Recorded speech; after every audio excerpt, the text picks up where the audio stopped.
Media पर क्यों trend कर रहा है स्टैंड विद पीटीआई। आइए जानते हैं, इस बारे में बात करूंगी मैं आज की सोशल मीडिया पर वायरल हो रही एक न्यूज़ के बारे में। तो करते हैं स्टार्ट।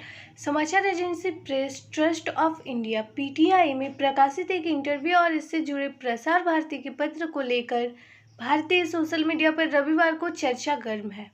सोशल मीडिया पर हैशटैग स्टैंड विथ पीटीआई यानी पीटीआई का साथ दे ट्रेंड पर रहा है। प्रेस एसोसिएशन और all India women's press corps IWPC ने प्रसार भारती के रवैये पर चिंता प्रकट की है और कहा है कि पीटीआई अपनी पेशेवर जिम्मेदारी निभा रही है। दोनों मीडिया संगठनों की ओर से जारी बयान में कहा गया है कि यह विडंबना ही नहीं, इमरजेंसी की 45वीं बरसी के घंटों के भीतर पीटीआई जैसी संस्था को निशाना बनाया जा रहा है। बयान में कहा गया है कि ऐसा लगता है कि प्रशासन इस बात को समझ पाने में नाकाम रहा है कि स्वतंत्र, वस्तुपूरक और निष्पक्ष मीडिया लोकतंत्र की बुनियादी शर्त पर है। इससे पहले प्रसार भारती ने समाचार एजेंसी पीटीआई को चेतावनी दी थी कि वो उसकी सेवाएं लेना बंद कर सकता है, क्योंकि प्रसार भारती के मुताबिक समाचार एजेंसी राष्ट्रीय हितों के अनुरूप काम नहीं कर रही है। पिछले दिनों समाचार एजेंसी पीटीआई ने लद्दाख में भारत चीन के बीच चल रहे तनाव के सिलसिले में भारत में चीनी राजदूत का इंटरव्यू किया था। इस इंटरव्यू को प्रसार भारती ने राष्ट्रीय हित के खिलाफ बताया था। प्रसार भारती ने शनिवार को एक पत्र भेजकर कहा था कि पीटीआई की न्यूज रिपोर्टिंग राष्ट्रीय हित में नहीं है। पत्र में कहा गया था कि पीटीआई के संचालन को लेकर संपूर्णता के चीज़ों को देखा जा रहा है। प्रसार भारती पीटीआई से अपने संबंधों को आगे भी जारी रखने को लेकर समीक्षा कर रहा है। इस संदर्भ में जल्द ही फैसले की अवगत करा दिया जाएगा। पूरा विवाद भारत और चीन के सीमा पर तनाव को लेकर उपजा है। 15 जून को दोनों देशों की सेना में हिंसक झड़प हुई थी और इसमें भारत के 20 जवान की मौत हो गई थी। सोशल मीडिया और देश के मीडिया में हल्के इस विवाद को लेकर चर्चे चल रहे हैं। द प्रिंट के संस्थापक शेखर गुप्ता ने लिखा, पीटीआई धारा 8 के तहत बनी एक कानूनी तौर पर गैर लाभकारी कंपनी है।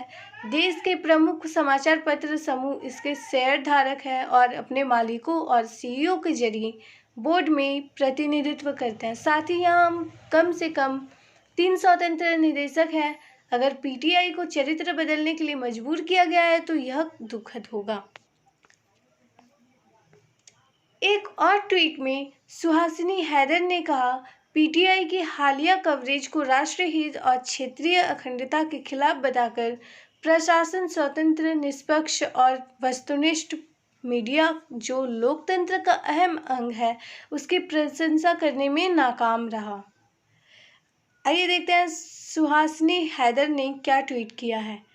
By describing PTI's recent news coverage as being detrimental to national interest and undermining India's territorial integrity, authorities have failed to appreciate the meaning of a free, objective and unbiased media, which is the touchstone of a democracy. पत्रकार माया मिरंदाजी ने लिखा, PTI को राष्ट्र विरोधी कहकर प्रशासन ये समझने में नाकाम रहा है कि किसी गणतंत्र में स्वतंत्र, वस्तुपूरक और निष्पक्ष मीडिया बेहद जरूरी होता है। फ्री प्रेस हमारे देश के संविधान का और आइडिया ऑफ इंडिया का अभिन्न हिस्सा है। देखते हैं क्या ट्वीट किया है माया में। By trying to label PTI's news, anti-national authorities have failed to appreciate meaning of a free, objective and unbiased media, which is the touchstone of democracy, believes that free press is an integral part of both constitution and the idea of India's. पत्रकार JP राजन ने अपने Twitter handle पर लिखा, पत्रकारों को अपना काम करने दें। वहीं जागृति चंदा ने लिखा, मैंने 2 साल पीटीआई के साथ काम किया। मैंने जाना है कि विश्वसनीय पत्रकारिता का अर्थ क्या होता है। मैंने यही जाना है कि इस बात मायने नहीं रखता कि आप कहानी सरकार के समर्थन में कोई कहानी लिख रहे हैं या फिर विरोध में, बस आपकी सोर्सिंग उचित होनी चाहिए।